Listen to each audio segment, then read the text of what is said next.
Good afternoon, Jonathan. Thank you for taking part in the Business Spotlight series. As always, going to hand it straight across to you to introduce yourself and what you do. Thanks, Ed. So my name's Jonathan McElhatton. I'm the founder and CEO of a company called Black Piano. Black Piano is a staffing business. We help companies all over the world to source talent from mostly low-cost regions around the world. We have a base in India, and we have partners in Philippines, Vietnam, Eastern Europe, South Africa, Ghana, and South America.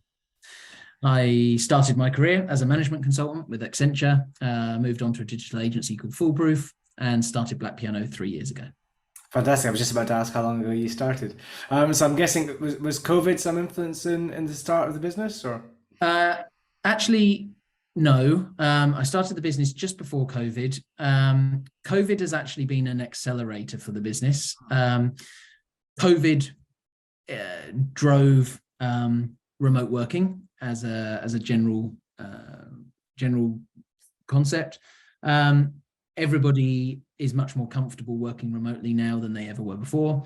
Business owners and business leaders are much more comfortable working at least in a hybrid fashion, if not completely remote. So whereas many large businesses before COVID had embraced remote work, many small to medium-sized businesses typically had not. That created demand. COVID then created demand for Black Piano and the service that we offer, because if you're the founder or owner of a small to medium-sized business and you're looking to hire Bob in Milton Keynes, who would sit at home remotely, you have to, people are much more open now to hiring Jim in India or the Philippines, because if they're remote, they're remote. Does it really matter where they need to be? So COVID certainly was a catalyst for growth of Black Piano. Brilliant. And you mentioned a little bit about types of roles. So what are there certain types of companies or certain roles that are more popular? Good question. So generally we're agnostic. So we are a staffing business. We're not, if you like, a tech agency or a creative agency or a specialist recruiter. What that means is as long as the role can be fully remote, then we will find the talent for it. That being said, we work probably 50% of the roles that we do hire for are technical roles. Typically software engineering or testing or some form of development services. Probably 25% of the roles we hire for are creative. So that might be copywriting, graphic design, illustration, video editing, social media work. I bundle that in the term creative. You could also bundle it in the term marketing, if you like. And probably the other 25% is split between operational administrative roles like virtual assistants and process analysts or data analysts or other analytical skills, or roles like finance. So payroll, accounts payable, accounts receivable, those kind of jobs can be done remotely very efficiently. So that's probably the spread of the roles that we hire for. Excellent. And in terms of the types or sizes of company that you work with? Mostly small to medium size. So when I say that, I guess when I talk about large, I'm talking about international corporations. So we don't typically work with those because they are typically already doing it, or they already have their own large offshore delivery centers. So they're not our direct target customer. I guess when I talk about small, I'm talking about from funded startups. So your small businesses where you've just got 5 people doing a small business, that's not really the target. But a small business, which could be a funded startup, up to say 5 million turnover, that's a kind of smaller business. There's great opportunity for small businesses to embrace remote talent. And then a medium-sized business is anywhere, I guess, from 5 to 10 million up to, say, 25 million turnover. So that might be companies from, say, 25 employees to 250 employees. That's probably the sweet spot for us. Okay, great. Yeah, it's good to get clear on that and see who's the ideal person for you. And what are the plans for the next 5 years for the business?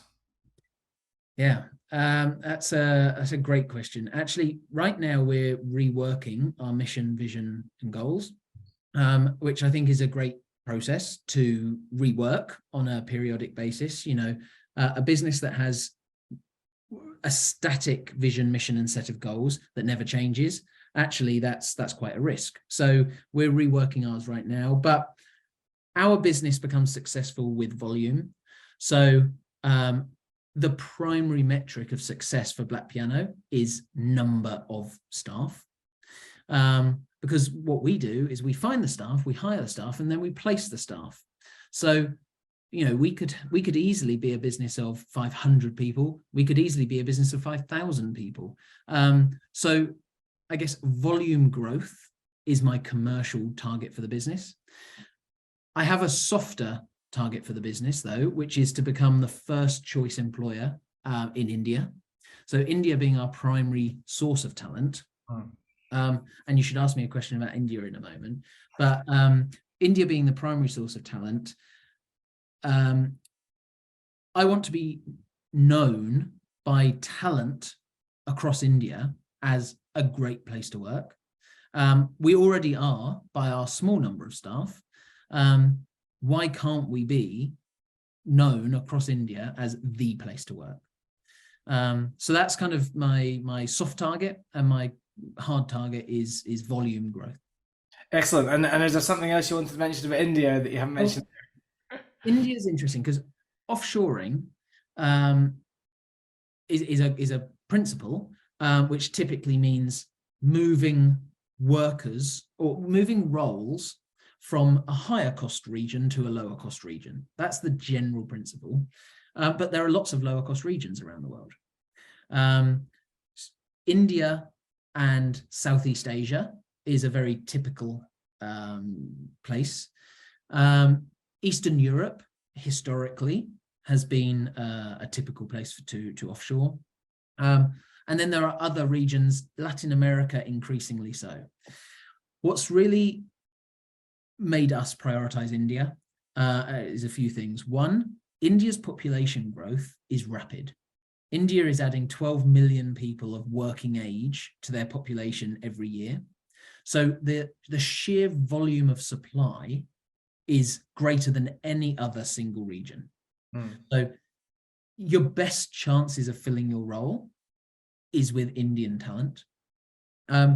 India is also rapidly advancing from a technology perspective. 5G internet connectivity is far and wide across India, which you may not expect, but it is. And India is really investing in ensuring that every part of India is well connected. And interestingly, the results of some of this is people that would have typically got to working age and left India, maybe gone to the US or the UK or other regions, they're not now. They're staying because they see prosperity in staying in India. So India is an incredibly dynamic and rapidly advancing country with the biggest supply of talent. So that's why, to me, India is our primary region. Thank you. Very good, great background on that part of the world there. So on the other side of it, you mentioned about the plans for growth. What would you see the challenges being? Yes. I mean, I guess, first of all, competition. You know, we're not the first business to offshore or to provide offshore talent. We are in a large marketplace of offshore suppliers. I think one of our differentiators is, I guess, me and the fact that we are UK based. We are a UK based, UK led organization. All of our clients contract with our UK entity. All of our clients pay in pounds or dollars, depending on where they are. That has improved credibility and reliability for many of our clients. They feel safer working with an entity in that way. I guess I very carefully monitor exchange rates. So before I started Black Piano, I knew very little about exchange rates, really, apart from holidays. I've now become a daily, and if not multiple times daily, monitorer of exchange rates. If the Indian rupee strengthens against the pound, the cost to my clients of Indian labor goes up. Because the way that we contract with our clients is on a cost plus model. So if the cost goes up, the rate goes up, which is, it's lower risk for me in that pure transactional sense, but actually it makes me cost less competitive if those costs go up. So I'm always monitoring exchange rates. That's a risk. I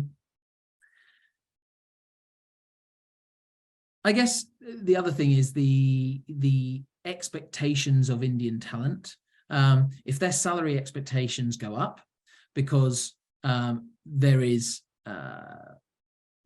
improved skill sets, improved ability, blah, blah, blah. Again, that creates a competition, a price competition risk for me. India, though, on average, is still incredibly cost competitive. Southeast Asia, Philippines, Vietnam, and similar areas, they are also price competitive.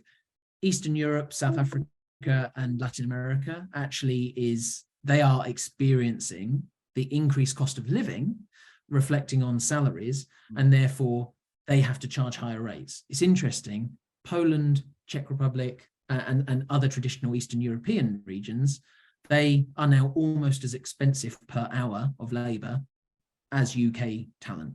So, or US talent. So actually, you're not going there now to save money. You're going there for talent, sure. But if you're going for talent, you might as well go to India and have a bigger supply at lower cost. Excellent. So some great advice here for everyone watching. And look, you've been around for a few years. What would you say has been the biggest learning that you've had as a business owner? I mean, most business owners, if really pushed hard, go to cash flow as one of the biggest challenges in business, because without cash flow, you haven't got a business. So for me, setting the right foundations from a financial perspective when I started this business has resulted in a much more successful business. For example, all of my clients pay in advance. That's not easy, right? It's not easy to ask someone to pay for something they haven't had delivered yet, but it's critical to being a healthy, successful business myself and being able then to retain and motivate a team of people. So I guess a big learning for me has been to prioritize financial stability before everything else. I've learned a huge amount about recruitment. You know, I was not a recruiter. I've never been a recruiter ahead of starting Black Piano. I've worked with large offshore teams. I understand how to build successful remote teams, but I never recruited. And so I've learned an immense amount about how the tools and techniques on how to be a successful recruiter and how to not. I still would not refer to myself as a recruiter, but I certainly have deeper respect for the recruitment industry than I ever had before. Brilliant. And then thank you. And as a final thing, is there any news or offer you'd like to share with the audience? So I guess Black Piano is growing quite rapidly. Demand for remote talent, and particularly talent in India, is growing the world over. My first, I guess, appeal to the audience is, if you haven't thought about it, think about it. If you have thought about it, but you're kind of scared or you don't know where to start, don't be, and reach out to me or to someone in this industry to help you understand a bit more about the process of doing this effectively. If you've considered doing it and setting it up yourself, setting up your own entity outside of your region, think again, think carefully, because it's a big effort to set up a company in a separate country. There are so many little details, legal details, financial details, that it can take a lifetime to understand. So working with a partner who's already done it and can supply that talent at low cost without all the overheads and stress of doing it yourself, I think there's immense value in doing that. The growth of emerging technologies, particularly AI, is now being reflected in the skill development of talent, not just in, if you like, Western regions, but all over the world. So if you're thinking about hiring emerging skills, be aware that those skills are available the world over, not just in the regions that perhaps are talking about it most frequently. And again, reach out to ask questions about that. Most of all, I guess my final, it's not really news, but my final thought is, I have a personal mission to change perceptions around offshoring, remote working, even the word outsourcing, which is a slightly different model, but people understand that. It's not a dirty business, but it can be if it's done poorly. In fact, done correctly, it can be not only financially beneficial for the client environment, it can be incredibly personally rewarding for the talent doing the work. This is not a negative business model. This can be an incredibly empowering business model and positive for everyone involved in it. But I think there are generalizations, and my personal mission is to help people understand all of the positives and to let go of some of those negative connotations that maybe have built up over time. So that's my final thought. Excellent. Thank you very much. It's great to get your insights into the industry overall and into India. And yeah, I'm sure some people might want to pick your brains and find out a bit more about it. Great. Thank you very much, Ed. Thanks, Jonathan.